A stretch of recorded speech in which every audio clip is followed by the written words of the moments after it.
Hey everybody, and welcome to another episode of Magic with Zuby. My name is Zuby. If you're brand new to this show, the show's all about a little well-known card game called Magic the Gathering.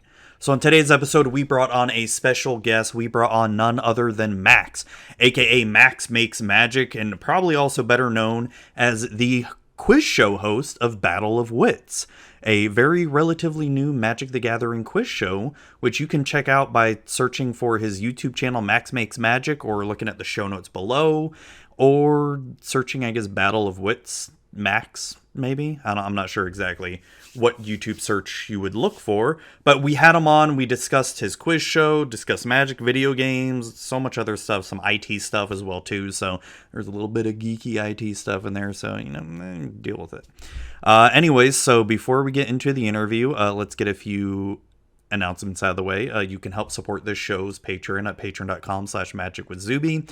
You can reach out to me on Twitter at magicwithzuby, on Instagram at magic_with_zuby, and you can email me with any questions you may have at mtgzuby@gmail.com, and you can check out the show's Discord as well too. I'm going to make sure the link is in the show notes below, and come hang out with me, and come hang out with some awesome people in the Discord as well.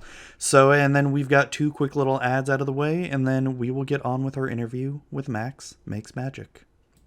Well, hey there, Zoe. Why the long face there, chum?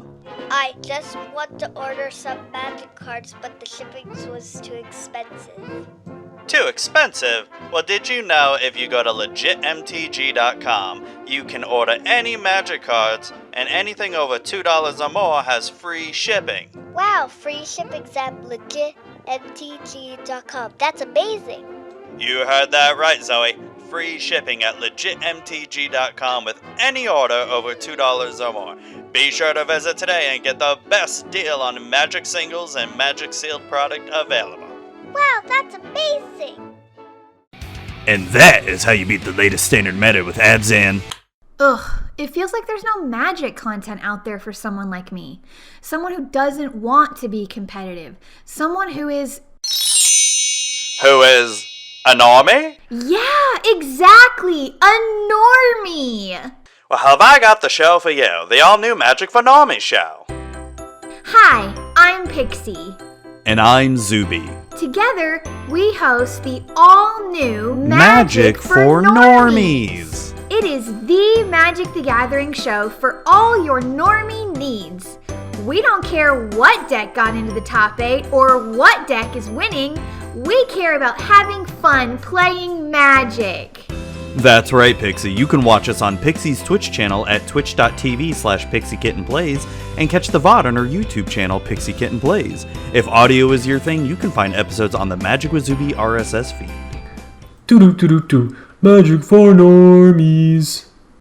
Alright, hey everybody, Zuby here, and I've got Max with me from Max Makes Magic. Probably know him probably more for your 3D printed stuff that you do. Yeah. And also now you've started this quiz show, Battle of Wits. And yes. I wanted to bring you on, talk to you more about that, and talk about you and talk about whatever comes our way and go from there. So how are you doing today? Not too bad. Yeah, I've just finished filming episode 5 of Battle of Wits, which is kind of exciting. It's been a very hectic few weeks trying to record, and I've recorded like 3 episodes in the last 3 weeks. Yeah, I was about to say, because I thought you only put out 2 episodes so far. Is it? Okay. Yeah. It's a big old batch at the moment, and I've got to edit them all together. Which I've got that fun to look forward to. But yeah, we've got some really good ones coming up as well, which is quite exciting. So some really big names on there. I'm very... Oh, nice. Yeah, it's been really fun. So. Anything you want to spoil or not yet? Ooh, well, I mean, the guests aren't secret. I mean, so we got like Spice 8 Rack has come on. We got Mana Curves. Yeah, we got some big names. We got artists. We got writers. Yeah, I'm trying not to limit it to, standard streamers or video makers or anything like that, because there's so many other different types of creator in in the Magic community, and I'm trying my best to sort of shed a spotlight on all the people that contribute. So yeah, like I said, last week was I had some altar artists on, which was a really good one. So kind of an art themed quiz. This week I've had a bunch of like writers on, which has been pretty good. So tried to make a few more righty themed rounds. But yeah, it's been good. It's quite tricky to try and gauge how difficult to make these quizzes. But oh my god, the first 2 episodes so difficult.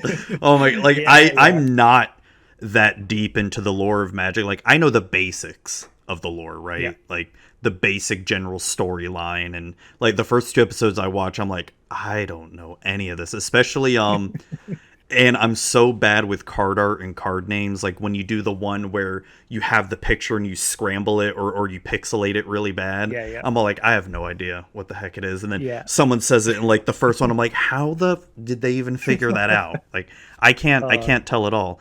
So I think you need to do an episode like I need to come on there, but it needs to be like normie style. Like name the green planeswalker that was in M20. Like, oh, that's Nissa. Totally know that. Yeah. That's really one of the hard things. Like I said, gauging the questions for the guests it's a really hard tightrope to be walking, because like I could go and say in the Thran, like random. I haven't read the Thran, but it is canon in Magic. So you can go that kind of deep. So one of the things I've really got to watch myself doing is like, is this question actually answerable by anybody, or is it just like the absolute proper old school Magic nerds that will know this? So Not that that's a bad thing. Like the random knowledge that people get is fantastic. Do you have someone helping you with the questions, like maybe just doing a peer review of them to make sure they're not too hard, too easy, or anything? Not at the moment, no. At the moment, it's just all me, and it's a little bit tricky, but it's at the moment it's sort of manageable. I've sort of got a big spreadsheet of here are the games that I've made, here are the ones that worked, here are the ones that didn't, here are the ones that are kind of easier to do, because there's anything that's picture based is somewhat tricky, and I keep like for the art round one I gave myself a massive task by it's like, oh, I'll have about 5 different rounds where I have to make my own custom card art, and that takes lots of time. So anything that's arty takes the time. Anything that's kind of wordy is not so bad. But in terms of like the actual questions, I feel like I've got a pretty good balance on where people are at. Sometimes I get it wrong, but yeah, ideally I would have a partner who would be able to just read them over and go, yeah, this seems fine. People are going to enjoy this. Maybe in future, we'll see. No, I mean, so far the 2 episodes I've seen as of we're recording this here. By the time this comes out, I don't know if you're going to have another episode out or not. We'll see. So it's. I watched that first episode with Gavin. Holy crap. He like knew everything just right away. Annihilated people, yeah. That was not expected. So the background story of that episode, so I had a set of 3 people lined up for that episode.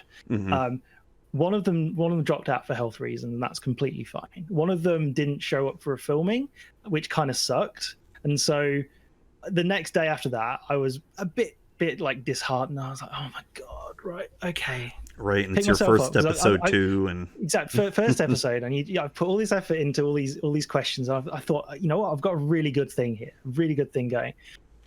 And I had a day where I was just like, I'm just going to email people that are not going to respond. So I sent an email, I tweeted at Gavin to say, hey Gavin, I want to DM you about a quiz show. And he was like, okay, great. And so DM'd me, and I proposed it to him. He's like, sounds great. Yeah, when you want me. I was like, what? Like, what are you talking about? Like, you're a busy person. What are you doing here? And he's like, no. You're really designing the game that we love, right? Well, exactly.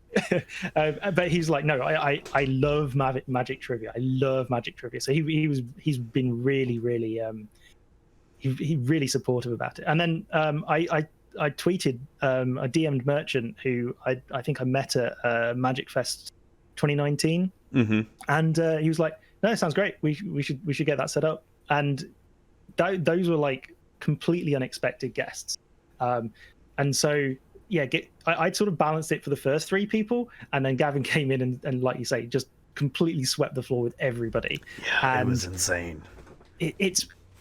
So far it's been. I'm trying really hard to both get a set of people that are, going to be fun and exciting, and also have like a common theme on the show, but also that aren't going to annihilate each other when they play.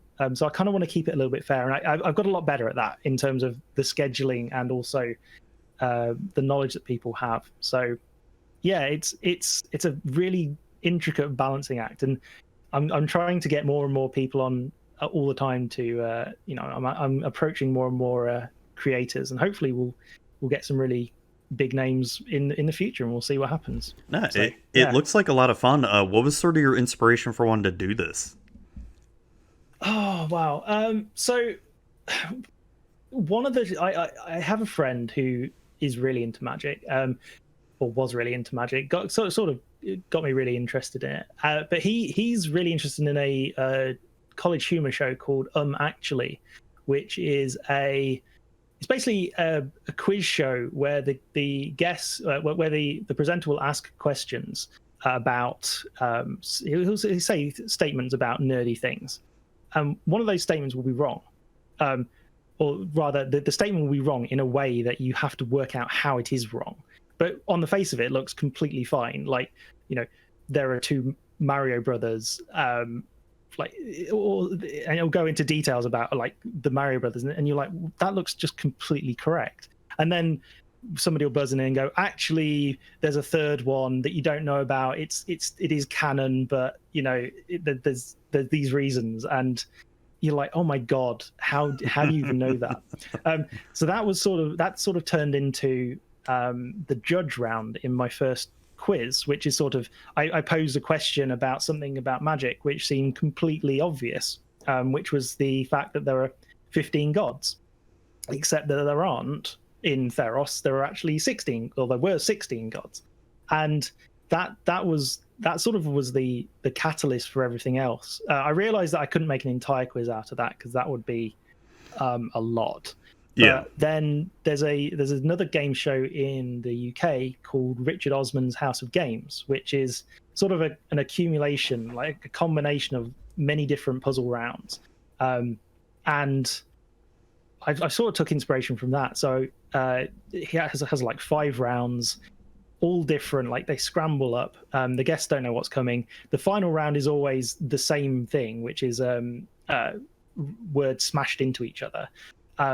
Which I sort of borrowed a little bit for one of my rounds. But the sort of general concept of take some rounds, but don't keep them the same each time, which kind of keeps it a little bit fresh for the episodes. Also makes my life a lot harder, but I think it will make the longevity of the show really good, because there's quite a lot of games that you can get out of Magic the Gathering, which is somewhat surprising, but I have a bunch of patrons as well who are really, really helpful for like coming up. So there's a tier on one of my patrons, which is you get to ask a question.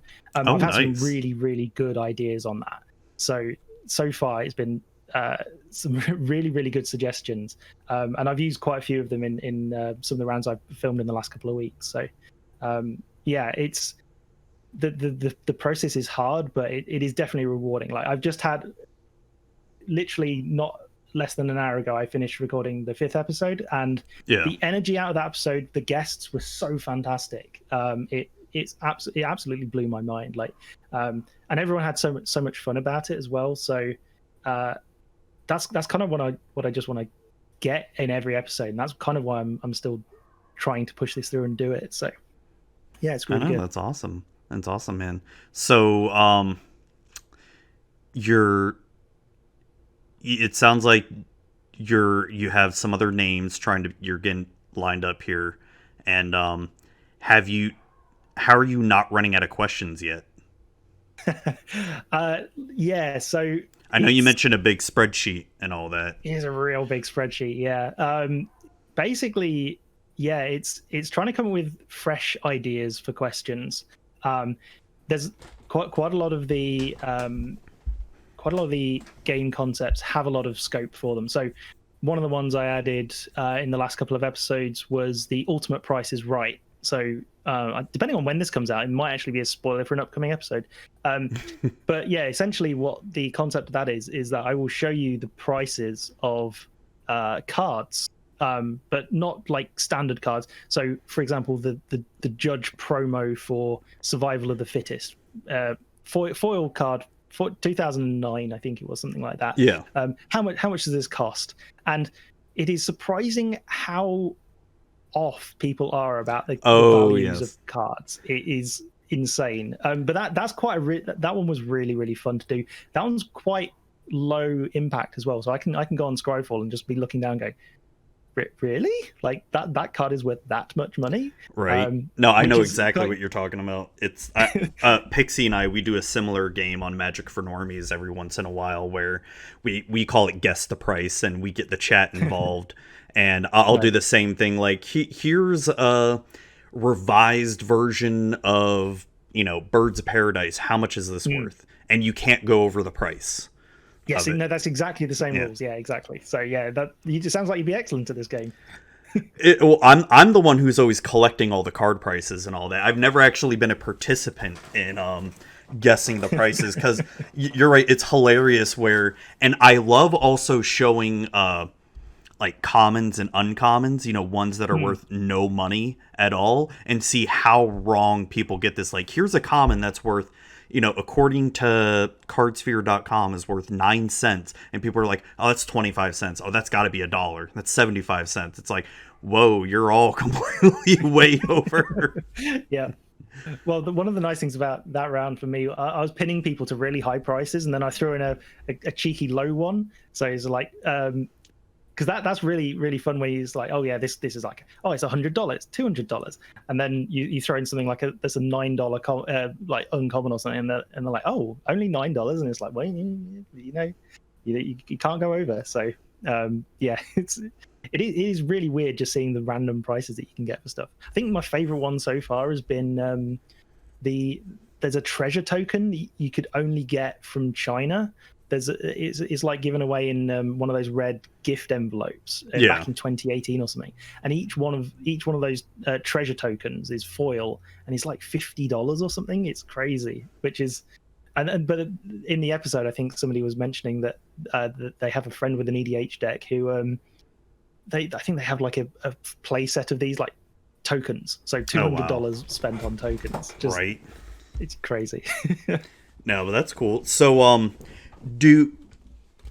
like the one thing that that immediately comes to mind is like a longevity of type of this thing, with having to constantly come up with questions. Do you ever see yourself repeating topics and questions or anything down the road, or how are you trying to battle, like, how long do you want to keep doing this, and if you do want to take it for like a couple years or something, how are you planning on keeping it fresh? It's a really good question. One that I'm like worrying about a little bit, obviously in the back of my head. I think for my main plan is to sort of do like 8 episodes to start off with, see how that goes.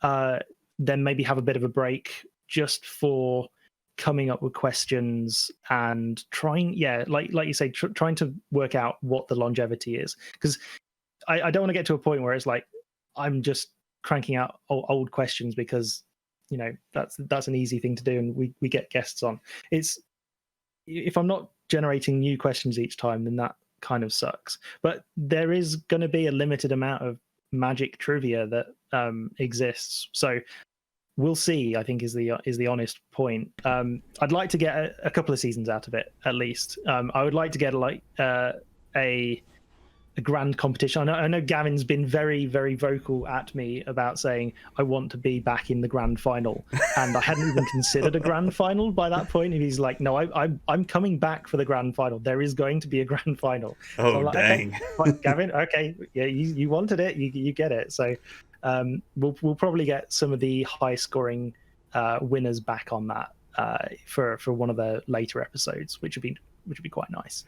Yeah, so I guess that brings up a question, like, how are you sort of doing this? So if someone wins the show, like Gavin, for instance, are they moving on to another type of round or something like that, or It's nowhere near planned enough for that. Okay.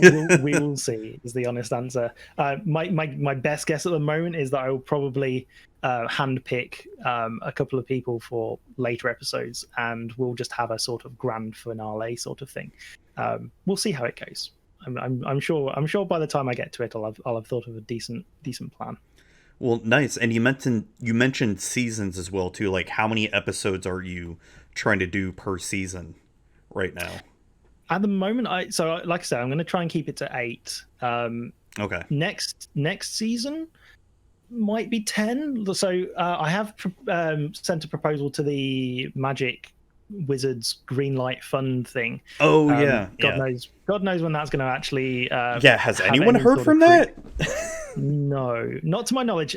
So I have sort of been infrequently asking on Twitter, just like pinging people saying, well, what's the idea here? And it seems from reading it like you should hear sooner than I have, but the logical outcome is that I'll have heard something probably by the end of October. That's the hope anyway, because the deadline is the end of September, and they say a month from there. So they'll have chosen their green light applications by, in theory, the end of October. And if I get in, I get in. If I don't, then the money's like earmarked essentially for an editor. So part of the problem is that I'm a full-time worker, and I have a family, and I would like to be able to pay somebody to just cut the things together that I've got. I know what you mean. Yeah. It's hard. It's my wife is not especially happy with me recently with the whole I'm going to spend a couple of nights a week on this quiz for the last 3 weeks. But yeah, she sort of understands that this is kind of what I like doing, and there's going to be a break now as well. Like, I'm going to do some editing. It's going to be low key editing. The editing's not the hard bit anymore, so that's good. Although the first episode took me like 2 months to make because I was fixated on special effects on the video, and that I have this sort of thing in my head where I know how I want a video to look when I'm making it, and if it doesn't look that way, then I get upset with myself because it's like, well, I know I could do better here. But then sometimes I just get into stupid mental things like, I really want the outline of everybody's picture to have a little smoky effect that looks like they're looking through a magical portal. And it's like, I can describe that, that's fine. Yeah. Then you actually come in to implement that, and it's like, oh, that's really hard. That's really hard to do in Videoland if you're trying to do things on the cheap or for free. So it took a while to do that, and in the middle of that, my computer completely died. So I had to. Oh no! Sort of I had to rebuild my hard drive and my entire editing environment. So that's the worst. That was exciting. Yeah. So what happened? Was it the hard drive died or? No. Well, I was trying to. But this is for technical geeks. So it's all right. Well, yeah, I was. The technical geeky bit is that my hard drives were too slow to edit the video fast enough. So I was trying to move my SSD off a small SSD onto a big SSD, and that made Windows unhappy, very unhappy. And then so I don't know if you've seen the XKCD comic, which is like, oh, I'll just install this program, how hard can it be? It's like 2 hours later. Well, that computer's gone, but we've still got access to this computer, and it's fine. It's like 14 hours later. Well, if we stay here, the sharks will be fine. That is literally what happened with this. It's like, well, I've got this hard drive. How hard can it be? It's like, okay, well, I've got a backup of Windows and OneDrive. And it's like, well, no, actually, what I've done is I'm in the BIOS. I'm in like horrible Windows things that I've erased the wrong hard drive here. It's like, oh god. Oh no. Yeah, but I took a backup, so that's good. Yeah, always backup. There's always the way forward. It's I never actually back up Windows anymore because I just which is probably I'm in IT as well, so it's probably not like the smartest thing. It's because I install 0 programs on my Windows hard drive. They're all on secondary drives, and so when I just built this computer a couple months ago, all I had to do was just reinstall like the basic stuff. Like nice, yeah. But No, I finally got an M.2 drive, and holy crap, that thing's like way faster than a regular SSD. I love it. Yeah. I love it. And rendering speeds on this new computer, oh my gosh. I could render a video and still play like Magic Arena like there's no issues. Wow. And yeah, that's great. Oh, I'm jealous now. it's great. And it's I had to get a new computer because our kids are doing school from home this year. Yeah. And so they're both in the office with me during the day, and I got to basically babysit them. I only have to babysit the younger one, not the oldest one. The oldest one, she's fine. The youngest one, she's just all over the place. But so you mentioned before that you're also in IT, but you do a little bit of programming. You're a programmer? Well, I'm primarily a programmer. Yeah, I work.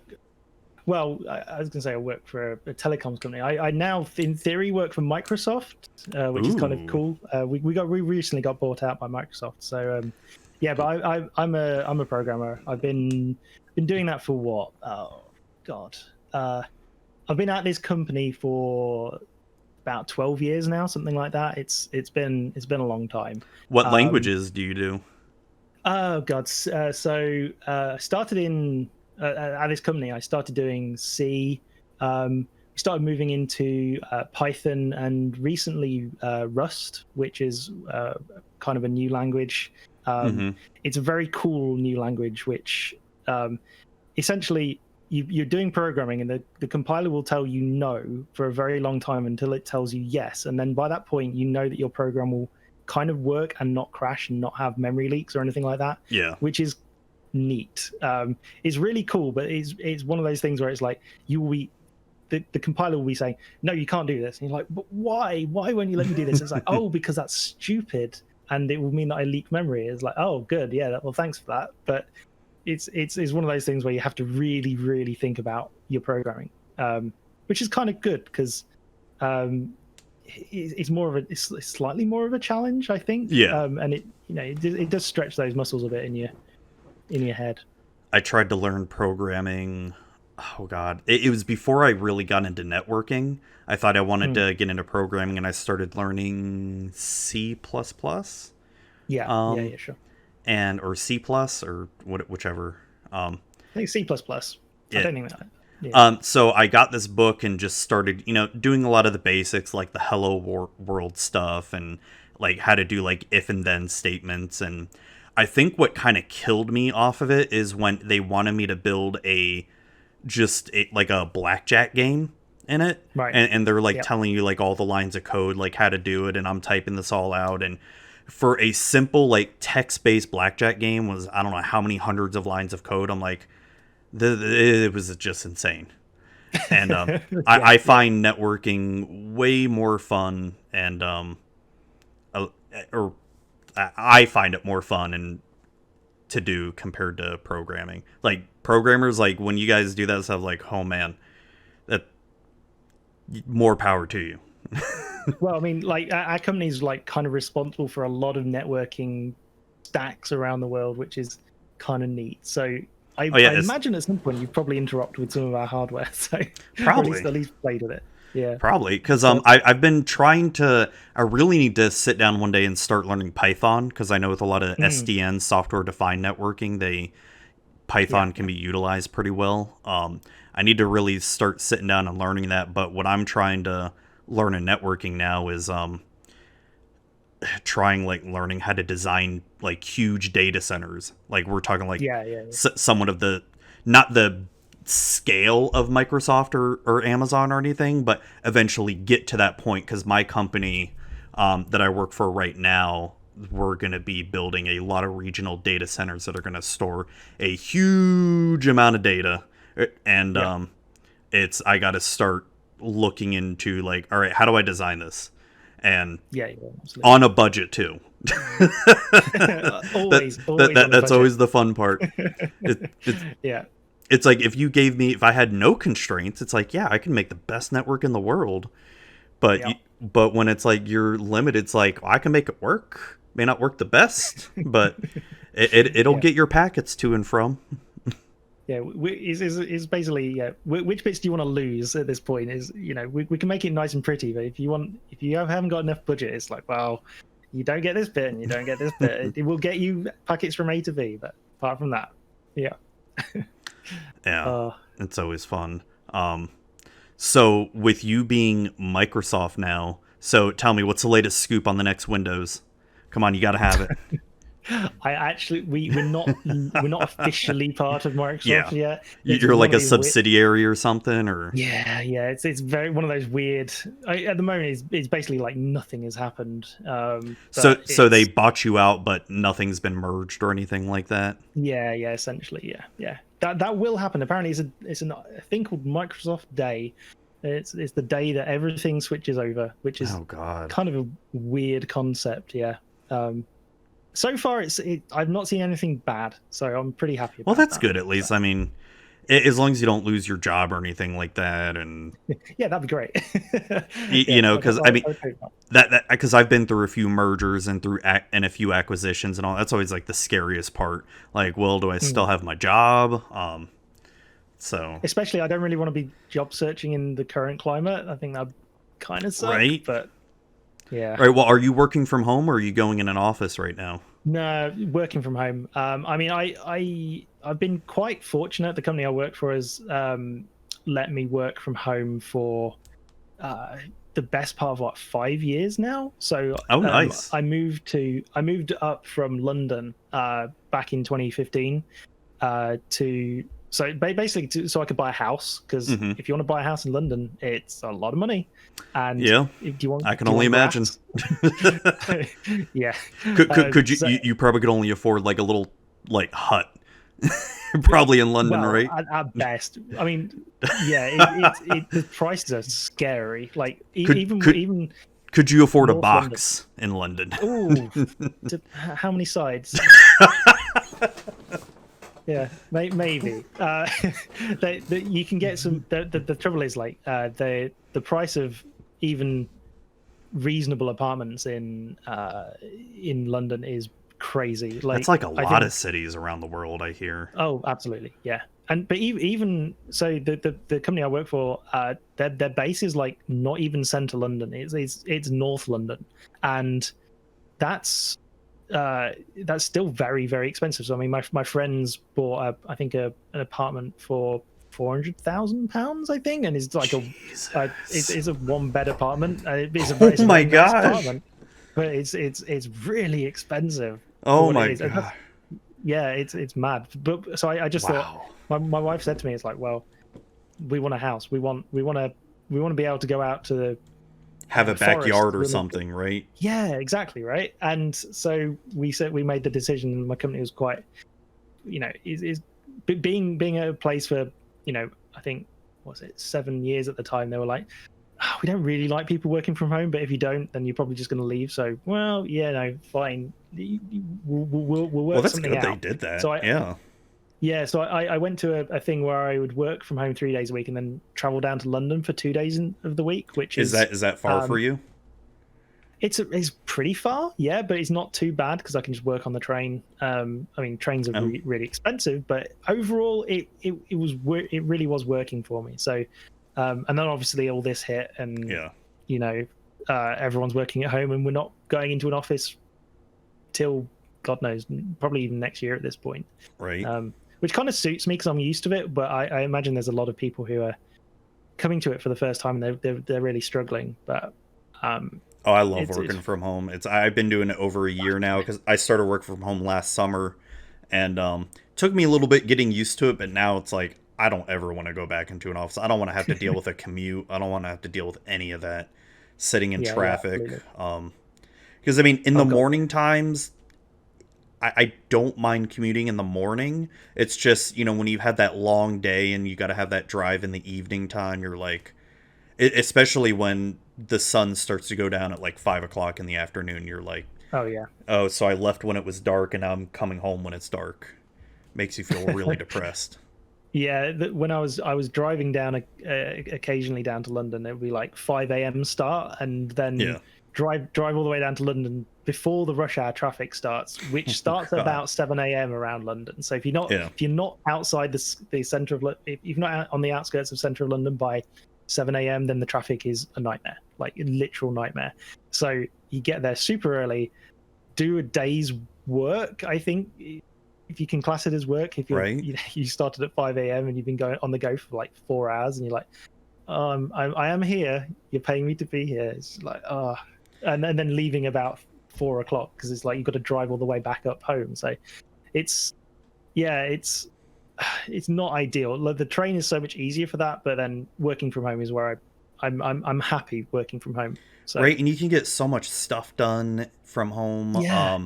And you don't like when I started working from home last year, and then when I had to go in the office for a day for something, right? You don't realize how much time you actually waste in an office just talking with people, chit-chatting. Like, yeah, you'll get work done, and then, oh, hey, the water cooler chat. Like, let's talk an hour about the latest show that just came out or something, or... That's a really interesting point, because like some people say that's the thing that they miss. Like, and there are times I miss it. There are times I miss it, right? But I'd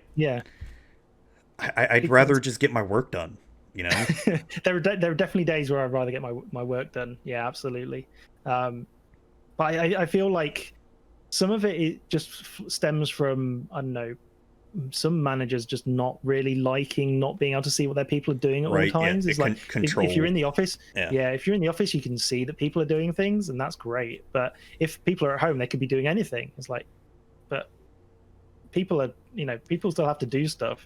People are still doing pretty much whatever they want at the office anyway. All I got to do is just look at the web filters and see how many people are hitting Reddit and Twitter. Yeah, absolutely. but that's the thing. Like, sometimes you just need that. Like, for me, mentally, if I had to go all day without like not switching off once, that's insane. Like, oh yeah, I mean, you'll have your days. Yeah, you'll have your days where you're doing nothing but work, like 8 hours straight, right? But then you have those days where, like you said, it comes in waves.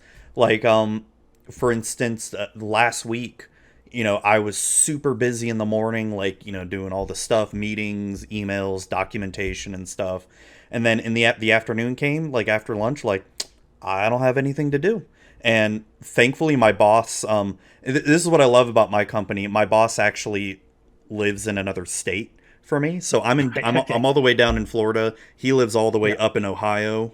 And so he's pretty far away from me. So But he's definitely, like, he runs the team in a mentality of, I don't care what you guys really do as long as you get your work done. Yeah. If you guys want to, that's the perfect thing to do. Yeah. If you guys want to watch Netflix and do your work at the same time, cool. Like it exactly. Yeah. And I find myself getting more productive. Yeah, there are days where I'm super busy, or some days where I just have nothing to do, and I'm just sort of waiting around like. What's gonna happen? Yeah, exactly. I mean, for luckily on those kind of days for me, I tend to just take there's always interesting programming challenges for me to do, like, because I've been in the company for such a long time. You always accumulate these things in the back of your head where it's like, I wish this did this, like, I just wish that this existed. And one of the nice things about programming is you can just go and do that, and especially if you can sort of. For me, I'm pretty lucky where it's like, well, I'll go and do that and spend maybe half a day on it, and then I'll take it to one of my bosses, or I'll show it to people, and they're like, oh, actually, no, that's really cool. Yeah, we should take this on. So it's nice just being able to do that, but it's nice having the freedom to. It's nice having the freedom to just. Yeah, or just get on with your work for like 8 hours. So there are definitely days where I've come in and just done it's like, no, I'm in crunch mode at this point. I know exactly what I need to do. I do not need any distractions from anything else. I will just get on and do it. And at the end of the day, that's fine, And then, like you say, there's some days where you come in and it's just like, well, what do I do now? It's that happened a lot during the pandemic, or especially like early on, because I'm in healthcare, and a lot of what my company does requires elective surgeries in the US and all that. So when they pretty much stopped all elective surgeries, oh man, for like a couple weeks I was just sitting there doing absolutely nothing. So I tried to be as proactive as I could, and I found a whole bunch of network issues I could fix and all that. Yeah, exactly. But at the time, I couldn't go do any of them because I had to be in the office to do it, and they didn't want anyone in there. So I'm just well, shit, now what do I do? Yeah. It's like, that is one downside to networking, because I can make all the programming changes I want on the switches, routers, and firewalls, but if I have to move any cables around, I'm kind of SOL at that point. Always comes back to actual physical hardware. Yeah. And that's always the pain point, certainly. It's especially fun when you're trying to like bootstrap a system onto a new piece of software. It's like, no, I need to plug a USB key in. How do I do that? Right, it's try to do it remotely or something. Yeah, it's not ideal. No, but so you also do. I don't know. Have you been doing the 3D printing lately? It's taken a bit of a back burner, to be honest. I've got projects sort of in the back of my head, but to be honest, the quiz I've only sort of got mental bandwidth and like spare time for one thing at a time. I know what you mean. At the moment, the quiz is sort of a bit more successful than the 3D printing stuff was, which is, just how these things go. You try different things, and some of them work, some of them don't. Sticks. Exactly. The 3D printing stuff, I think people really like it. It's a lot of effort for what you get out of it. I'm not saying that it's not. It's got to be pretty expensive too. It can be. I mean, like the initial outlay on the 3D printer was £750 or something like that. It's a fair chunk of money. I mean, that's not too bad. It's exactly. Well, it's sort of like the mid-range. So I've got a Prusa Mark III.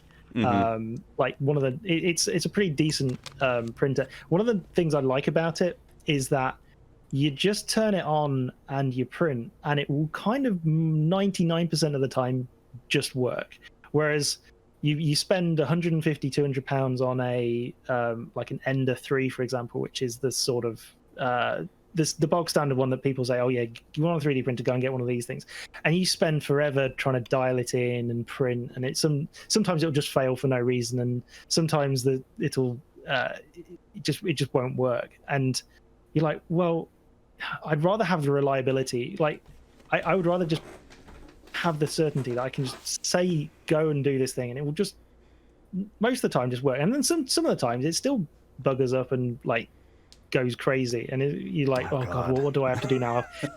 So you get very adept at like taking it apart and ripping stuff out when it's not working, and working around some of the foibles, but just where the technology is right now. And I mean, it's still quite early, I think, for these kind of 3D printers. There's whole different types of technologies as well. So I mean, this one is one that just lays plastic down, but you've also got like resin printers, which are kind of cool.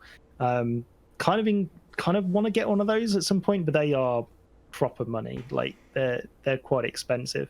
But you can get really, really detailed models out of those that you couldn't possibly get out of a 3D printer like mine, because it's just the resolution is just so much better. But if you want to generate large things, then the 3D printer I've got is absolutely great. So nice. But then the problem with stuff like if I wanted to do magic related things is then somebody's actually got to model the thing, and I mean I'm okay at it. Like here we go. Example.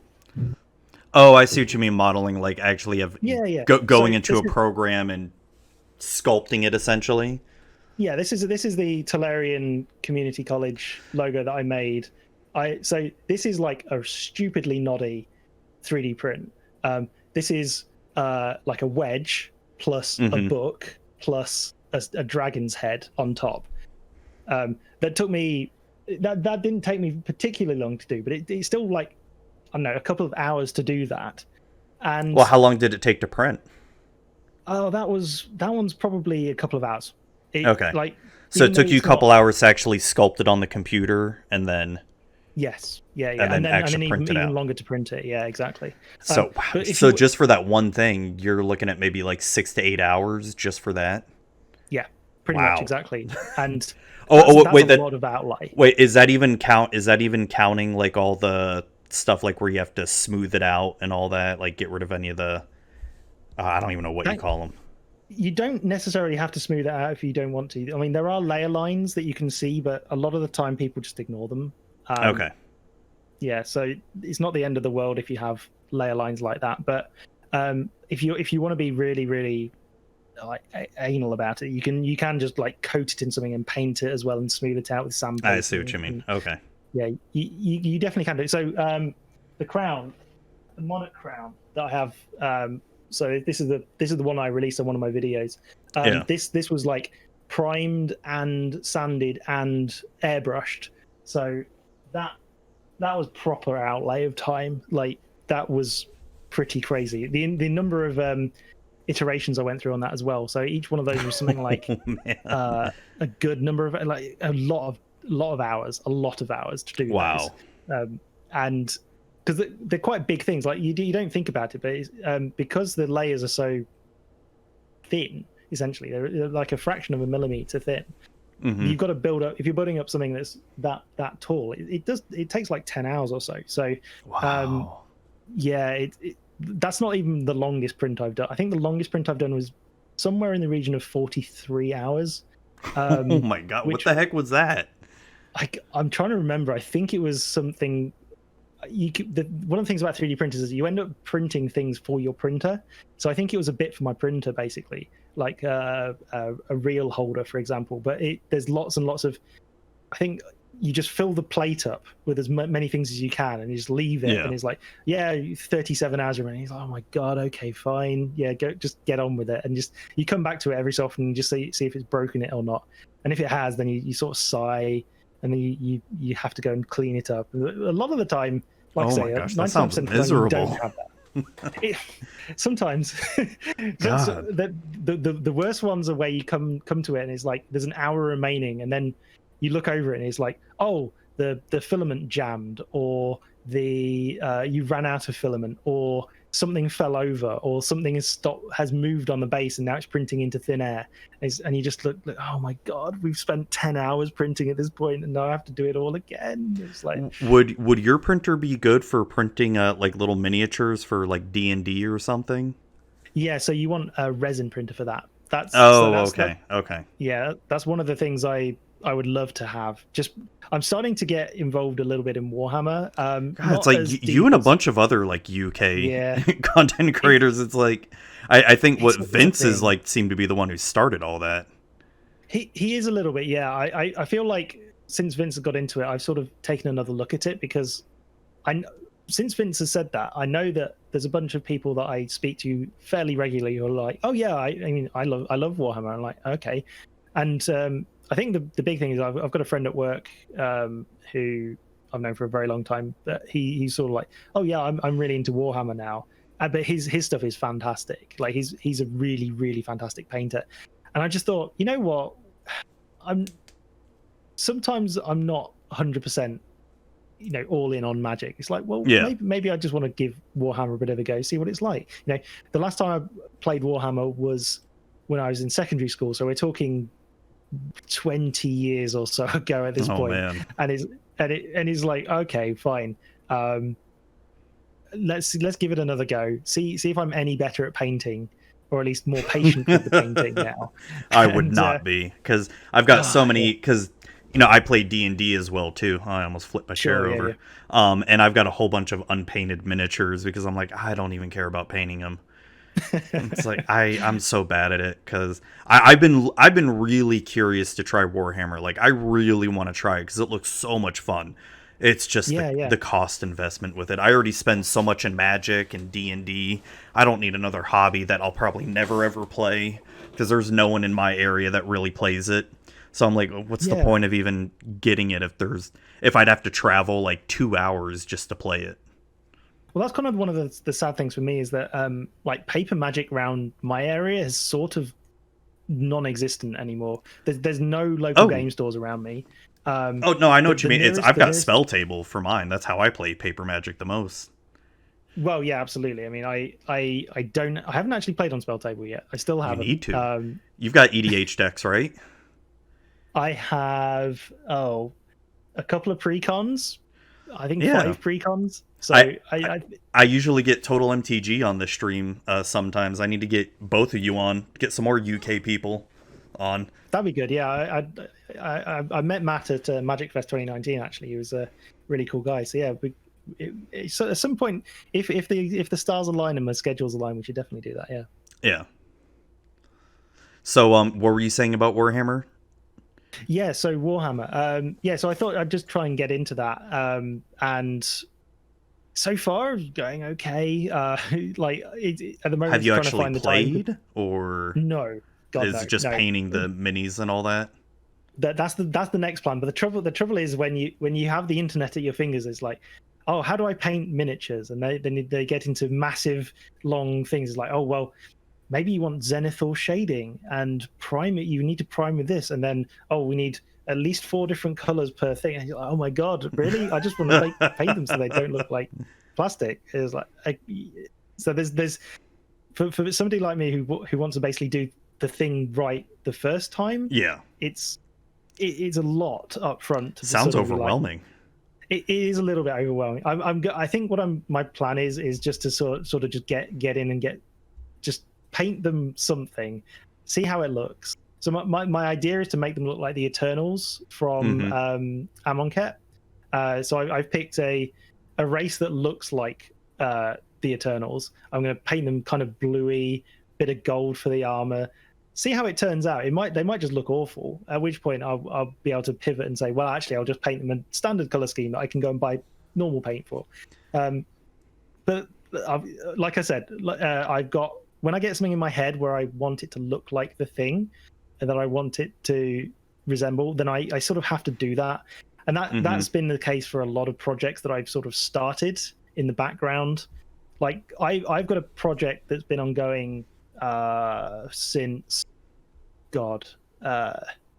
like February, that's sort of been in the background, and I've spent a fair amount of money on it already, but I just haven't got to the point of actually finishing it yet. And it's got I've spent money on custom pieces of glass being blown. I've spent money on miniature fans to make a custom smoke generator. I'm just like, Max, what are you doing? Like, seriously, what project is this? I'm hoping that video will actually come out at some point, so I'm not going to spoil it. Oh, okay, but, okay. It will. If I manage to get it done, it will be glorious. I hope. We will see. Like I say, at the moment, all of the mental bandwidth is going to quiz. So that one is in the background, but we'll see how it goes. It might be that one weekend I just crack it out and just like, yeah, I'll get the modeling clay out and do the next stage, which will be fun. So no, I yeah, if anyone can guess it from smoke generator, glassware, and modeling clay, then congratulations. I have no idea like what you're even. No clue. No clue. It'll be fun. I kind of understand how you feel like with different projects. Like I sort of relate that to podcast episodes. So, you know, my show is weekly, comes out once a week, except for when I do set reviews, which I'm working on mine right now for Zendikar. But I've got like so many ideas for episodes, like either, you know, with guest or without guest and all that I just want to record them all. But then like if I do, because I've got like, you know, 4 years in doing this, I've still got like 10 to 20 solo episodes I really want to do. But then there's also still a whole bunch of people I want to interview at the same time. So it's, if I just do those 20 solo episodes, then I'm not going to be interviewing people for like, you know, till next year, something like that. So it's really tough. So yeah, for me, it's that I get ideas in my head like the rap battle. I don't know if you ever saw that one, but I did a rap battle between Ugin and Nicol Bolas. I may have seen it. I can't remember. Is it on your YouTube channel? It's on my YouTube, yeah. It was Enter the Rapper Field. So it was literally a rap battle between. So Ugin was sort of. God, what did I do? I printed 3D printed a little bracelet to go around my neck with the words Ugin written on it, and like some slatted sunglasses, and it was like, oh Yeah. yeah, I think I said I was Ugin the Lyric Dragon. Oh, And dang. then Nicol Bolas. I made myself some horns to go on the head. Oh, nice. So yeah, that was cool.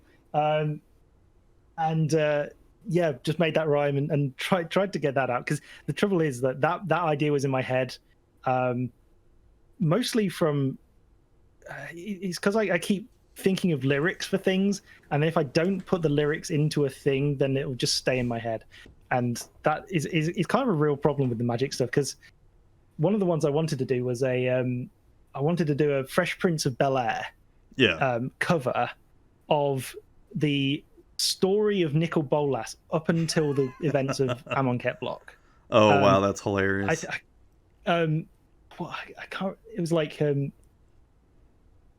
was trying. Yeah, I was trying. It was the lyrics were fantastic. It was I think it was in West Dominaria, born and raised, because he was actually born in like Madara, which is in the west of Dominaria. Yeah. And I literally had to go on the wiki to look at that. It's like, can I call it West Dominaria? Does that work? It is like, yeah.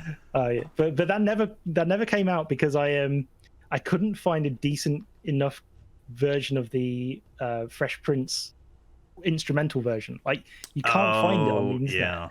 Yeah, you got to get lucky, or unless you know someone who's really good at ripping off the lyrics off the song too. Yeah. It's that was the thing that stopped that. And then by the time I'd like worked it up to like, oh yeah, well, I can actually go and record this now. Like, Amonkhet was about 2 sets in the past, and it's like, well, this is not relevant anymore. Like, what? Hey, what does it even matter? You know, it could still be fun though, even if you did it now. You know, yeah, it'd still be fun. I would. I mean, Remy's doing really well with his videos. The parody stuff is really cool. My main problem is I can't sing. At least I'm not very good at it, and my wife will attest to that fact. I would like to get better at it. Just the trouble is like, oh, I'd like to have voice lessons. Why do you want voice lessons? I want voice lessons so I can sing better in parody videos for Magic the Gathering things. It's like, it's not a great thing to do. It's not a great use of money, but we'll see. Probably not. Or not. It's like I even have a Magic musical that I wrote up a couple years ago for like great. all these songs and lyrics, like all ripped off of Disney songs and all that. And I actually I still have a lot of it written down, and I just never got around to recording because I needed other people too, and then it was just turning into a bigger monster than it actually was. Yeah, getting other people involved in anything immediately makes it about 500% more complicated. Oh yeah, in my experience. So, yeah, it's always tricky, especially when remote people as well. So, and trying to make sure that, you know, hey, you need to be on time, and need to be contactable, and make sure your microphone works and your video works, and there's a whole lot of technical things that it's just tricky for people to get. That's why I enjoy doing this podcast by myself. It's because, you know, I've thought about having a co-host before and all that, and, you know, I've had people on this show multiple times and all that, but just having a co-host, it would just be, I feel, too much of a pain in the butt. Just like you said, like, okay, we got to set up a time schedule, and if one person isn't working, then you can't do the show now. Yeah. For people that managed to do that for years, like what you got the Mana Pool, you got a Brainstorm Brewery and all that. They just been doing that for years, and it's like, more power to them. I wouldn't have the energy to do that. Yeah, I think for like an interviewing podcast like yours, I don't think that would be the right format. But yeah, I mean, like you say, getting people on board at the same time, and if your schedules don't line up, then you can't record. That, yeah, it doesn't feel great. Yeah. Having said that, I mean, so I'm listening to a bunch of UK podcasts, sort of like while I'm running, and you know, it's cool. It's good when it works, basically. But yeah, I don't think for your stuff it would kind of have the same vibe. I like the one-on-one thing. So yeah, I try to keep it as casual as I can. What UK podcasts are you listening to? Well, I will extend that to UK and Ireland. Otherwise, Seven Tier will murder me. But the Budget Magic cast is a new one from Emma and Scott. So that's Mzine and Sivantir. Okay. They talk about. Oh, like, budget yeah. I've heard murder of them. writing. Yeah. It's a new one, but I don't know. I just really like it. And then there's the Scourge Divas as well, which is Yes. Casey and Kirsty, and they just get angry at things, and it's glorious to listen to.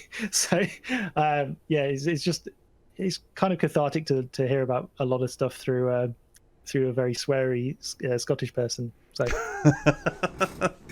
yeah, and I try and listen to as many as I can, but yeah, and they were both on your quiz show, the second episode. Yes. And That's right, yeah. Oh shoot, what's her name? The one who like freaking kicked ass again? The Scottish one? Casey. Yeah, she freaking oh my god. Destroyed, yeah. Like destroyed everyone. And I just saw like at some point like Kirsty just sort of sitting there just like, oh well, I can't even get one answer. I felt a little bad. Yeah. Well, I did feel a little bad. I looked at when they both started, and I thought, oh god, Casey's going to really destroy this. But I didn't expect it to be quite that bad. I thought Kirsty would be, but it's like I say, it's always tricky to gauge these things. I could stick ringers in every episode. It's like, oh, I want you to win, and I definitely want you to win. But yeah, I don't think that's going to be fun for anyone, especially people involved. It's nice when it's a bit closer. So I'd like to see them and Gavin in the same episode just going off. Yeah. You need to have one more person that can at least hope maybe in the next 3 episodes you have someone who can who is just as good as either of them. And see how that all goes. That might be the grand finale. It's just it probably will be at this point. Casey, Gavin, and the third person who is just dominating an episode. So we'll see if anyone fits into that description. But I think that will probably end up being the grand finale of the season. So which will be nuts to see. So. But no, I'm excited for it. It's like I said, I think you've got a good product on your hand right now with this quiz show. It's fun, and it's definitely not the basic sort of questions that, like, I'll be honest, when you said you were first doing a quiz show, and I'm thinking, okay, it's going to be the basic, what plane did, Garrett come from or something, like, those kind of questions. Like, no, what you're doing is like really unique feeling and hard as hell too. Like, just, and some of the, oh god, what's the one, oh god, it just completely, I don't even remember. It was in the second episode. They had to say like a sentence or something for the card name, or crap, what was it? I can't remember at this point. Oh my gosh, it was so many episodes. It was just a really unique way how they had to answer it, or I don't know. I'd have to look it up again. I wish I remembered, but it was just stuff that just kind of blew me away. Like, I wouldn't even know. Like, I'd just be sitting there like, I feel dumb. I feel really dumb. Well, I think if I had just made a quiz which was just the trivia or just standard questions, I don't think it would have captured people as much as this has. That might be why it might just be that's why people have gone, oh, it's a magic quiz. It's not, it's just going to be trivia. Whereas, I'd like to think it's more than that. So I think as word of mouth improves and people are like, no, it's not just simple, trivia questions. Like not stuff like Jeopardy style questions or exactly. Just basic stuff. No, it's a lot more, and it's fun as an audience member too, just watching it, because invariably you're gonna want to, as an audience member watching it, you're gonna want to like try to guess along too. And is that my cat in the back? It was, yeah. Cat. I swear, because she's my orange one. She's a freaking lovely cat. Love her so much. Cats, yeah. But no, it's just fun trying to guess along as an audience member, and I think that's what you've captured really well with the 2 episodes so far. I can't wait to see the next episode coming out. I'm really looking forward to the next one coming out. Definitely. Yeah. Do you have an idea when it's coming out? So I will say the date that this episode that we're recording right now will come out should be September 25th. So 2 weeks from now. I would say probably within the next week it'll be out. Okay. By that point then. So by the end of September, definitely by the end of September. So hopefully by the time this interview comes out, we'll have the third episode out and get to watch that. Absolutely. If not, then hopefully shortly after, because yes. No, yeah, I'm really looking forward to getting it out. It was a really having Connor on was just a really fantastic energy, and so Ellie and Angelo as well. They just both all fantastic people. So awesome. So as far as I guess any kind of other hobbies go, what else are you into? Like, what else does Max really like? I'm kind of like, that's a really interesting question. So recently it's been quite tricky for me to because I moved up from London, so a lot of my friends still live down in London, so like going out in person to do hobbies is sorry, tricky. my cat just knocked something over and is now looking at me with this innocent face like, you fucking cat. Sorry. So yes, continue. Yeah, so I mean, the hobby. I mean, as we've already mentioned, like definitely trying to get into the Warhammer. I'm a real big fan of reading. Just I'm loving at the moment the Jim. The Jim Butcher books. Harry Dresden novels, yes. Really fantastic. I don't think I've ever read that. I've heard those are good though.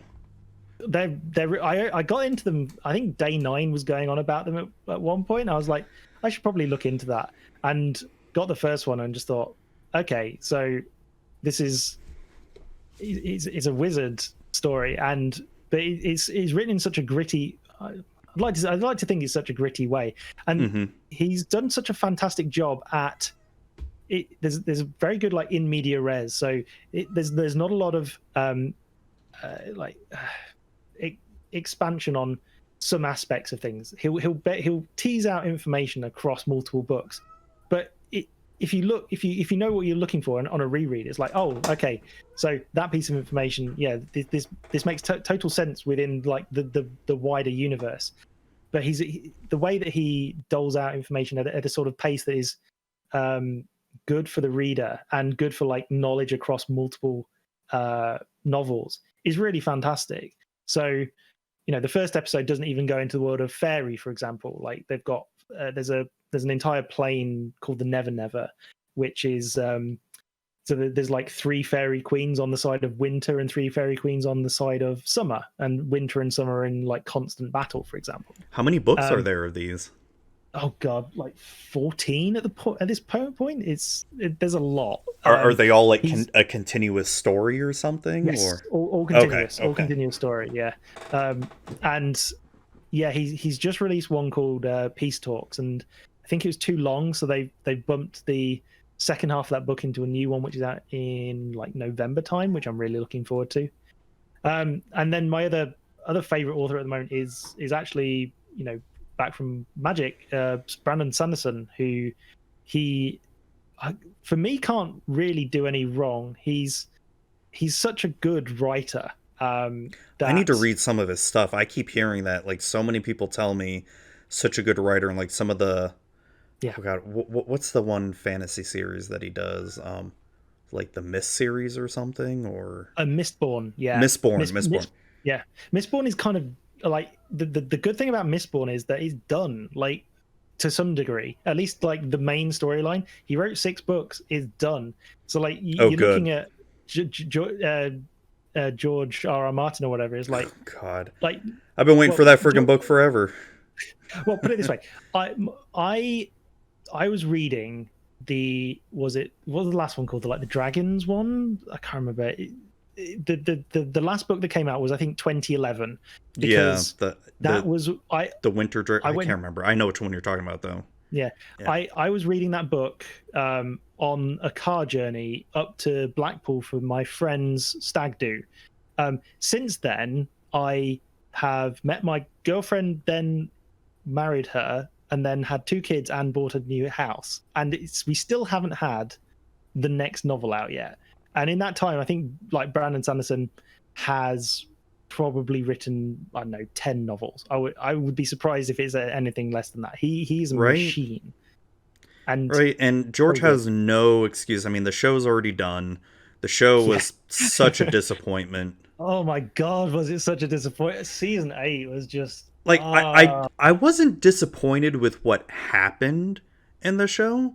Like I think the series of events could make better sense had they have actually given breathing time for the whole season. Instead of just 6 episodes, there should have been a full season, 10 episodes of it, because like Daenerys' descent into madness just didn't feel earned. It just felt it just felt like she's happy-go-lucky one episode, then next episode, oh no, now I'm crazy. It's like murder all the things. Let's murder everything. And I just remember being pissed off because it's like, why is she all of a sudden just angry? I mean, even if they just had the cliff notes from George R. R. Martin, which I think they had, like the showrunners definitely just had how it's going to finish. Yeah, but they went for. I think I'm most annoyed by like the Jaime storyline with. Jaime and Cersei. Well, or Jaime and oh my gosh, Brienne. Yeah, and it's just like, where are you going with this? Like, I know it kind of went nowhere. Kind of unredeemable, but just give it. I don't know. I didn't like that choice. I kind of understood that he went back to Cersei. It's just like, but there's so many choices here. At each point, they had a choice about how the show could have gone. Right. And that's. I think the problem is that they're showrunners. They want it to look good televisually, so they're thinking, oh, set pieces. We'll film this. It'll look fantastic. But then what actually kind of matters is the motivations behind the characters, and you just don't get that from the latter seasons. There's just no like the last 2 seasons were so bad just looking back in it, and you just made me remember talk about motivations, like as cool as it was visually, the whole fight between the Hound and the Mountain, like it was so pointless. Like, why? Why? Well, exactly. It's like Mountain was going to die regardless because of the way the castle was just crumbling. So why even have the fight? Because it looks good. Because it looked good, and that's correct. The problem. So you're making me angry about TV, Zuby. Come on. It's fun. But I mean, as much as I'm looking forward to the next story of the book, I'm also kind of not, like, I'm looking forward to it, but I'm not holding my breath that it's going to be any decent. That makes any sense? Same. I think the TV series has actually kind of spoiled me, and also just time has. I found other authors that write better and more frequently. So it's like, if he ever gets it out, then great. I'll probably buy it and read it. So, they've got some guaranteed money for that. But like at this point, it's just kind of sunk cost more than anything. It's like I kind of just want to see it to see what happens, and if like they contradict the TV episodes at all. But I don't relish the fact of like, do I want to go back and reread all of the novels to get? I'm gonna reread it again because there's so much stuff the TV shows leaves out because so many characters, and I mean they left out the whole storyline of Lady Stoneheart with the mother coming back from the dead and all that, and I kind of get that to some degree. You can't have everything from the show, from the book. But that was one of the most exciting parts for me, especially what that happens at the end of the 2nd or 3rd book when they raise her back from the dead. Yeah, exactly. I think I can't remember. It's been a while since I've read it. It all sorts of blurs into one, doesn't it? Yeah. The one series that I've been reading, and I've been meaning to finish it, but I got caught up reading the One Piece manga, and I'm almost caught up to like chapter 1000 on that. Oh, wow. So Oh, like the past 2 months, I've just been reading the hell out of that manga. I don't know why. I just wanted to read it again. So I started reading the Witcher series. Oh yeah, yeah. And I love that book series. Holy crap, is it so good? I need to get into that. I've got the first one on my Kindle. I just have not pulled the trigger yet and started it.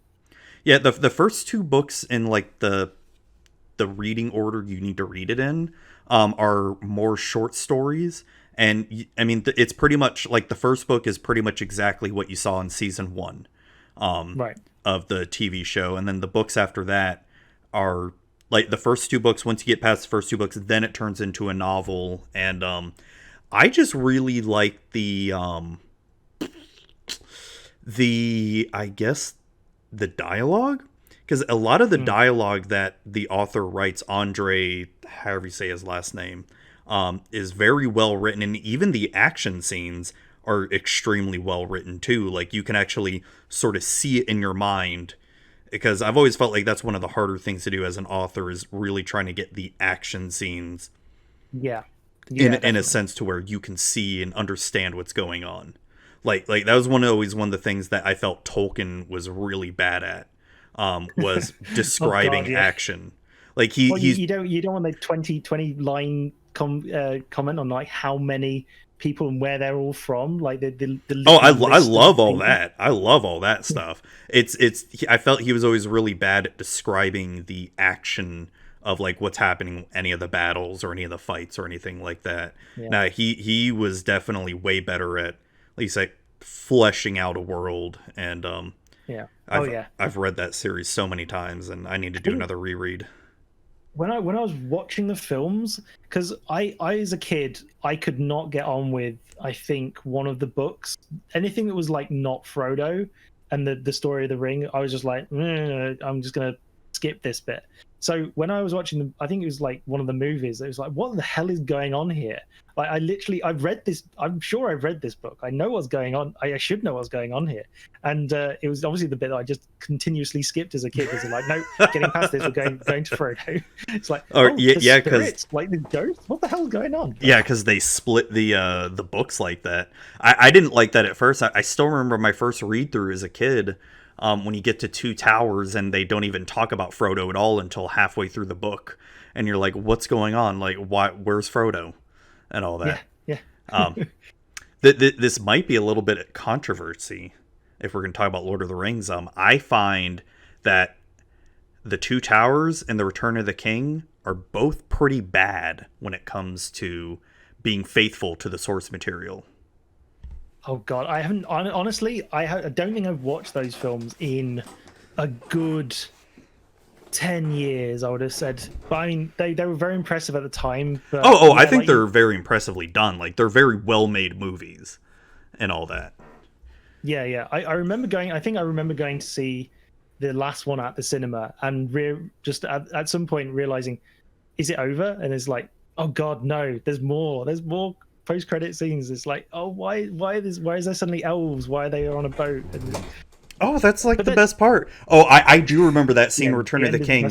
Like, when they're on the slope of Mount Doom and it just fades to black for like a couple seconds there before Gandalf rescues them with the eagles.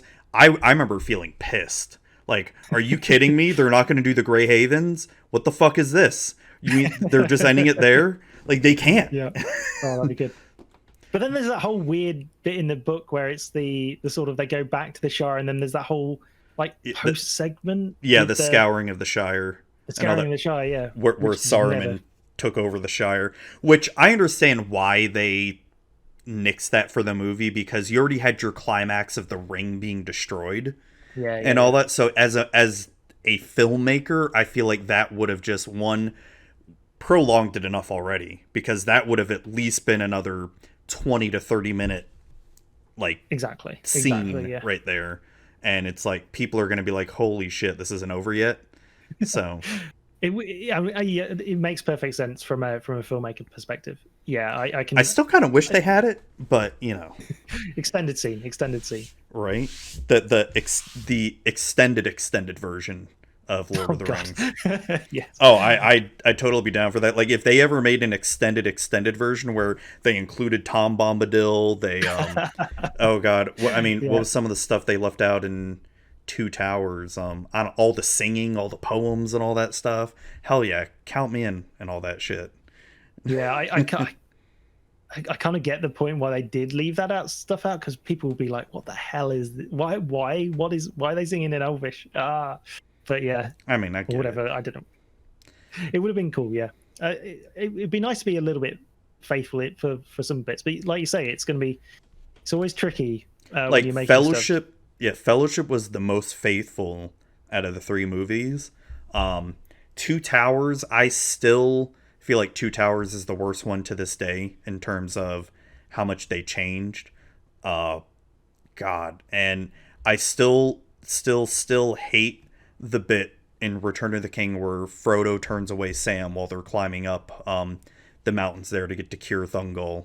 I hated it when I first saw it. I hate it every single time I see it now. It's like, no, that would never ever fucking happen. Peter Jackson, you're an idiot. And the proof I need that he's an idiot, go look at the Hobbit trilogy. Oh god, that is one trilogy that I just have no interest in watching. I read the book. It's fine. I read it as a child, and I love that book. I've read it so many times. Yeah. It's so good. I honestly haven't read it since I was a kid, but when you could read it in like a day. Like if you picked it up now, exactly. It's so good. When they're saying like, oh yeah, we're going to split it out to 3 movies, like there's not enough in it for 3 movies. There really isn't. It could have been just fine with 2 movies, and that's it. Like, yeah, I feel like 2 movies would have done it justice. And I will say for the Hobbit trilogy, I feel like the first movie was pretty decent, like decent compared to the other 2. And I still think they're very well made movies for what they did. It just, I mean, how is Peter Jackson going to top Lord of the Rings? It's the Hobbit. The story of the Hobbit itself is not as good as Lord of the Rings, just by the books and all that. So, I mean, but there's just still a lot of stupid decisions they made in the Hobbit trilogy. Did you ever watch the movies or no?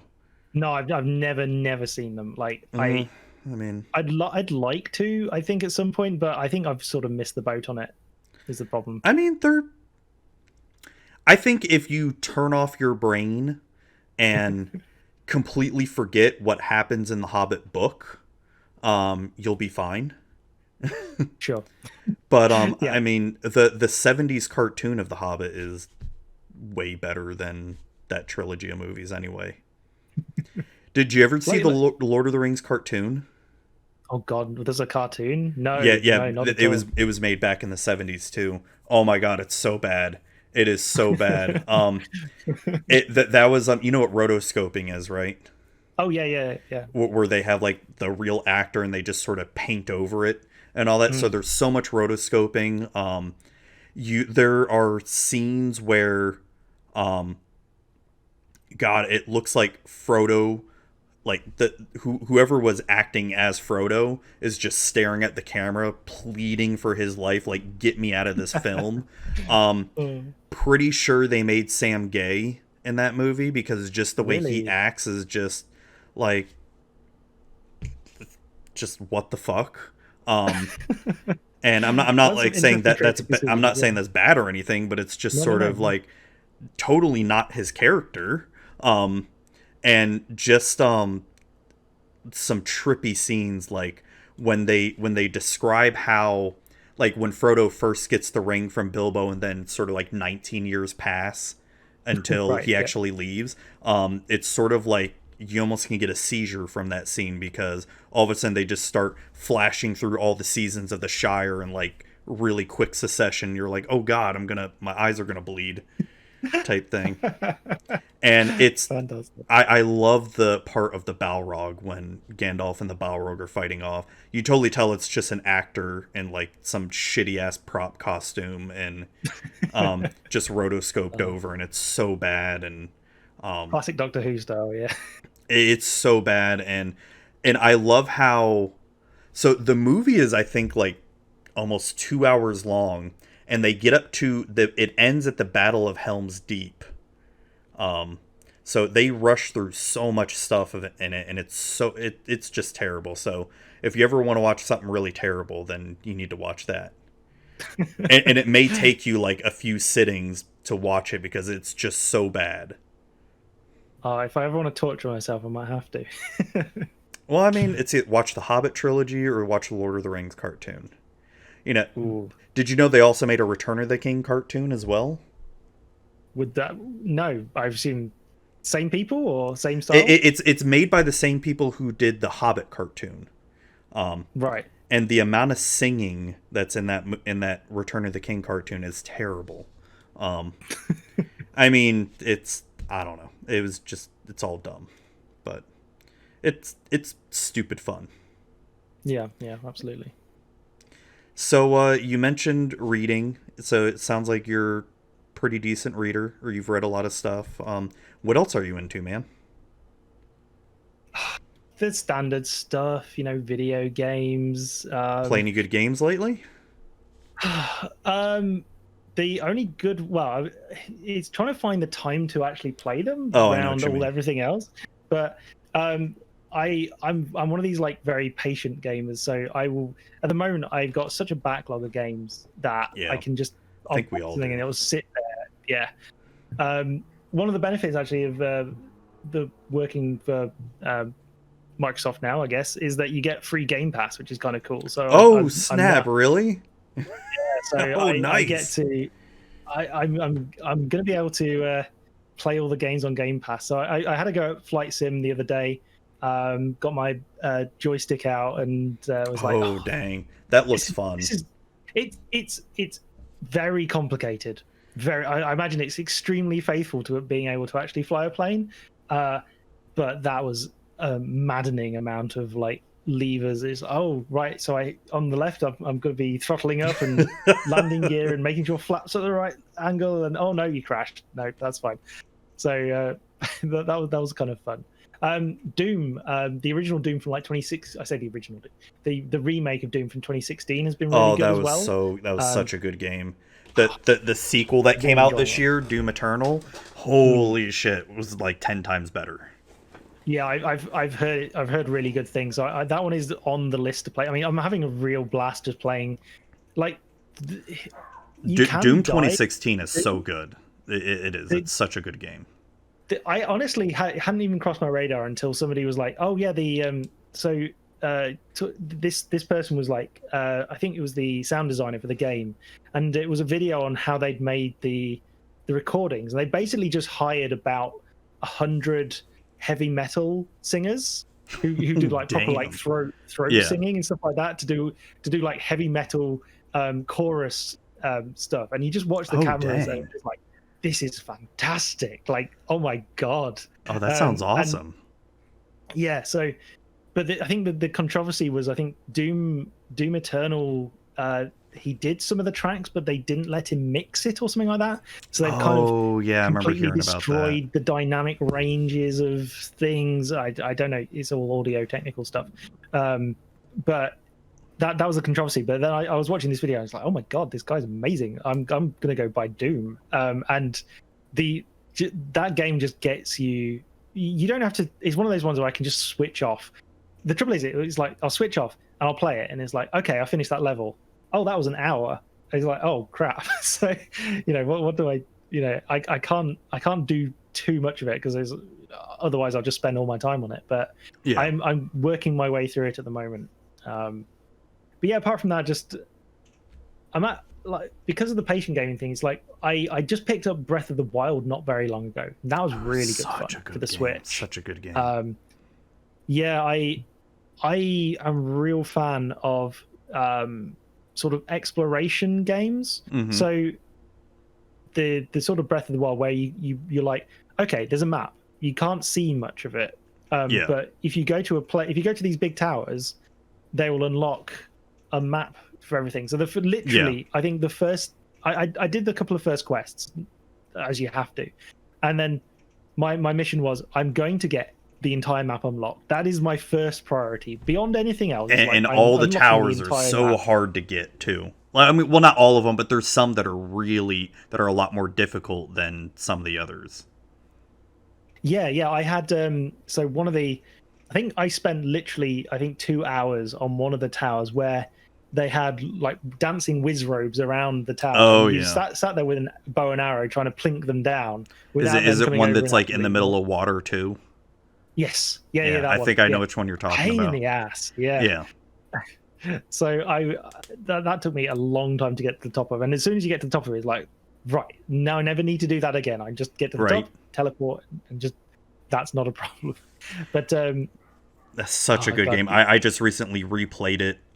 Actually, I think during the pandemic, I think it was, and my second playthrough of it, and I sort of did the same thing as you. Get all the towers first, and I literally tried to do everything in the game, and I have like over 100 hours into that game poured in, and Nice. it's just such a good game. Like I can't wait for the next one.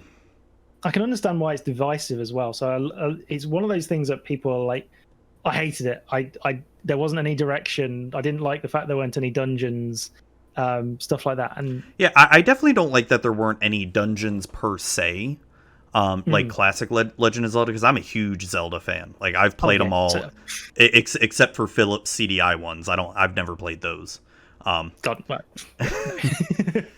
But it's I would say if I had one major complaint about the game is I missed the dungeons. Now I know the Divine Beast could technically be the dungeons and all that, but they just felt like bigger shrines, and that was about it. No, agree.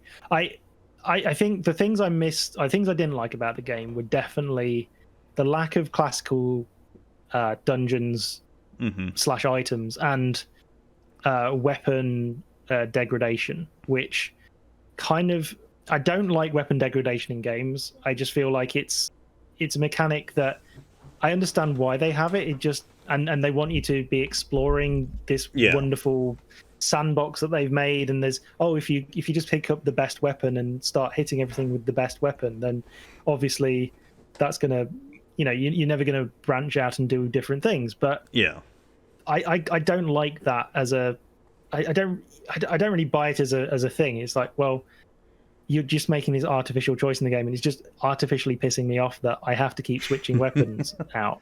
And maybe it would be too easy if you didn't have that. I don't know. I think it probably would be too easy because it's I like the challenge of it, especially when you first start the game, where you have like all the weapons are crap, and then as you continue on and explore, you're gonna eventually get better and better stuff. And that way, when you finally do decide to take on Hyrule Castle, hopefully you have a good cache of weapons on hand. And hopefully, you've powered up the Master Sword as well, too. If you manage to do the Master Sword trials or whatever.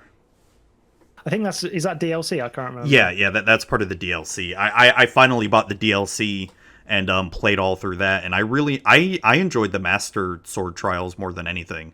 That was really cool. fun. I haven't bought that. So essentially, the Master Sword Trials it's sort of like you have to defeat the enemies room by room type thing, cool. But you start off with 0 items and 0 armor. So interesting. You can take elixirs, like you can take buffs before you go into the trials, so you can at least have a little bit of help. But it really makes you think and have to be really strategic, even if you have all the hearts, you're gonna get hurt a lot. Yeah. Sounds great. And it is a lot of fun. It was, some of the levels were freaking tough as hell. But now I love that game. What other ones have you been playing? Like I say, I'm one of these. I'm very set in my way. So when I find a nice game that I really enjoy playing, I kind of latch onto it. That's how I was with Animal Crossing for months. Before I moved down to London, it was TF2, so Team Fortress 2. Oh my gosh, such a good game. God, I dumped so many hours into that. So have I. Oh my gosh, especially when it first came out. Yeah. Oh, it's so good. Because there were custom maps on like a UK server that I was on. Yeah. And I was actually getting to the point where, I mean, I wasn't like an expert at it, but I was getting to the point where I would certainly get the most number of kills pretty frequently in a map. So it's kind of like, well, I must be doing something right at this point. But then when Overwatch came out, and I was in London, and I think that was Overwatch was like 2015 when it came out. Yeah, I think 2015 or 2016 or something. I'm still playing Overwatch at this point. I'm still involved with it. I mean, I don't play ranked or anything like that. I go on and play mystery heroes and just random stuff, which is really good. It's a fun game. It's a fun pickup game because I got back into it a couple months ago, and because my wife she's discovering that she's a gamer now this year. Nice. And so I bought her own PS4 and set up, and she got Overwatch. Awesome. And that got me wanting to play Overwatch again on the computer. You know, we couldn't play together, but but it was just fun. God, my favorite class is probably Junkrat or Soldier 76. Like, I'm just freaking. I have so many play of the games with them, a lot of cool ones. And I've never really done rank. I just do the play queue more than anything. Sure. Because it's I tried it. I like about the random. One of the things I like about the random is that because you don't have to think about what hero you're doing, you also get like massive experience of everybody else. So is that what the Mr.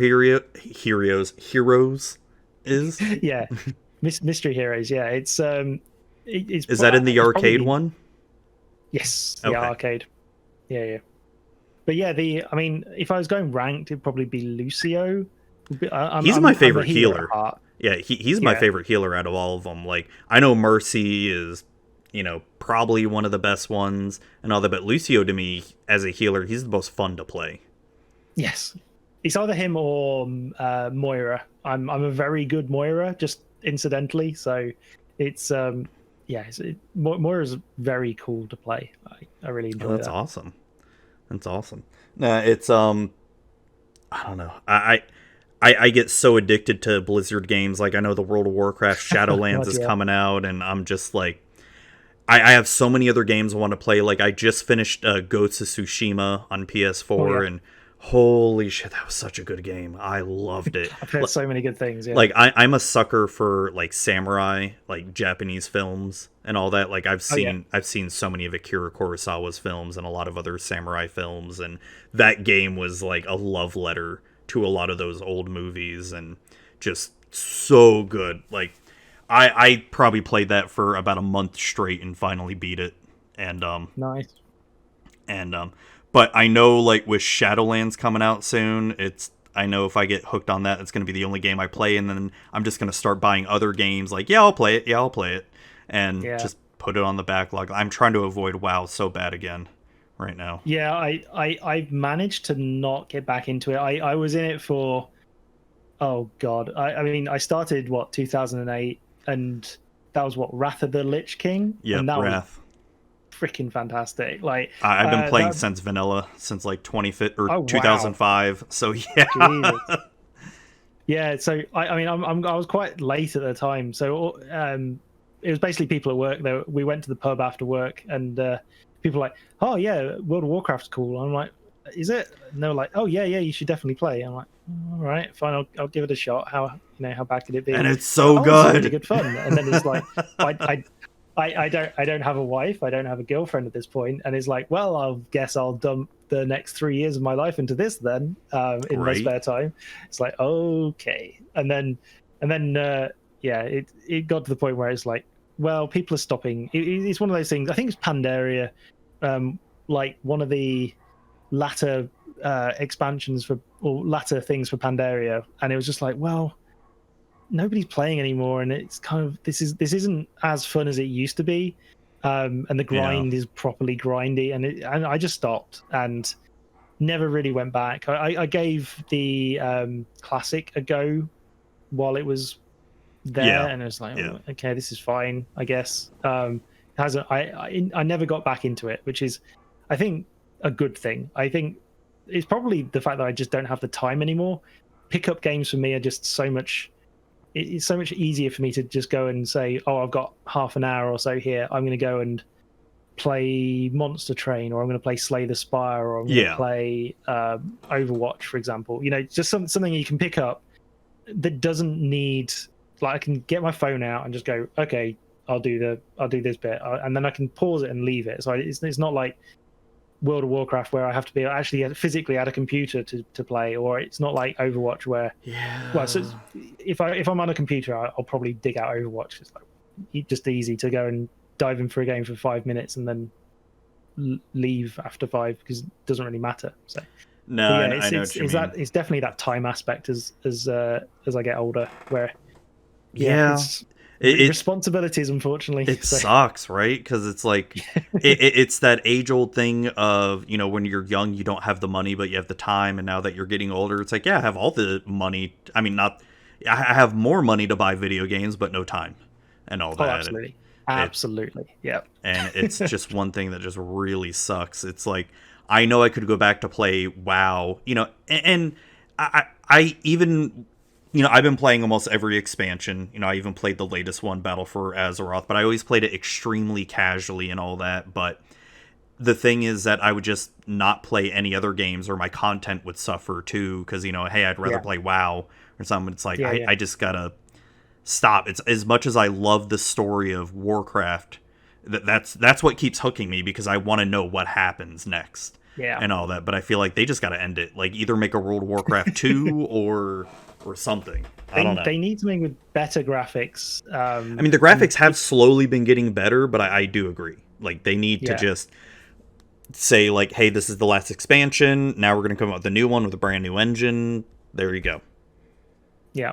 There's a lot of... I think if I've been... I've sort of been absorbing information from it, like, by osmosis, and it's kind of like, oh yeah, we've made the leveling super easy now, so you can get to your character like through the starting boring bits super fast. But it's like, well, cool. That's part of the fun, though. Like, I always loved. Exactly. Leveling is one of my favorite things to do in that game, but the levels have gotten a little bit too out of hand. Like, they're nerfing the levels back to level 60 now in the new game. Right. Because it's right up to level 120, which is really wow.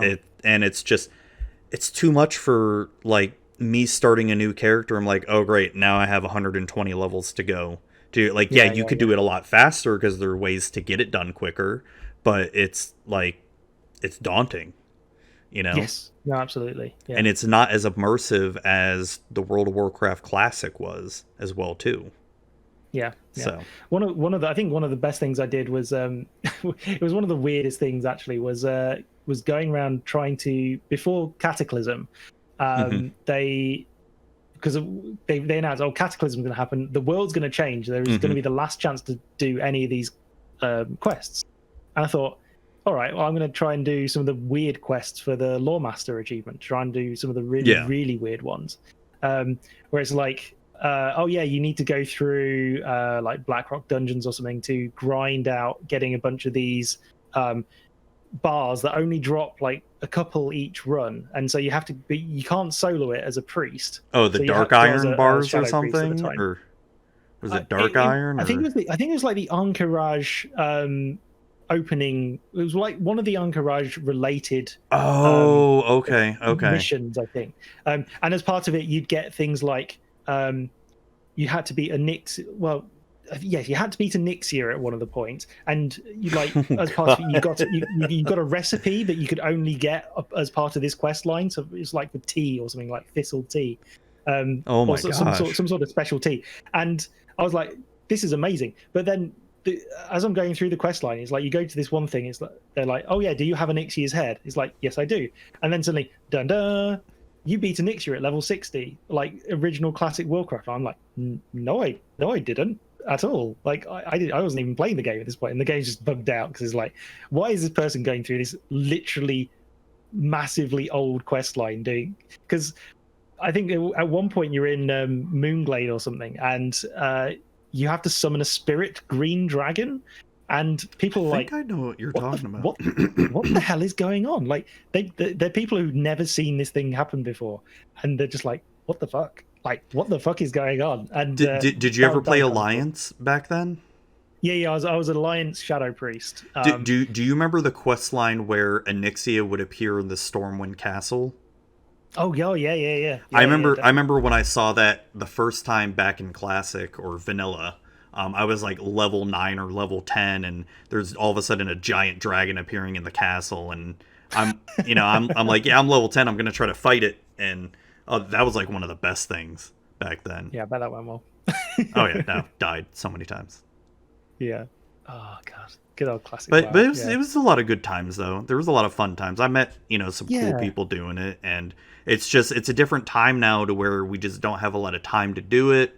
I wish I did. I wish I had more time to do it. Like it, and I say time where I know, like, if that was the only game I wanted to play, yes, I could definitely go back and play WoW. But there's just so much other stuff I want to do. Like, I want to keep doing this podcast. I want to do other stuff. I want to stream. I want to play other games that, I haven't touched in years and all that. Definitely. So it's... Yeah, for me, it's the time thing. Like, I've cut back on... I've stopped streaming for at least a while, a little bit. Yeah. Mostly because I wasn't getting the views that I kind of wanted to. Yeah, that's always a tough thing going forward. And it's fine. Like, that's just a consequence. There are other people out there who are younger, better at streaming, and have more time to do it too. Have more time. They can stream during the day, like, or they're at university or something, so they can stream every night too, and it's like yeah.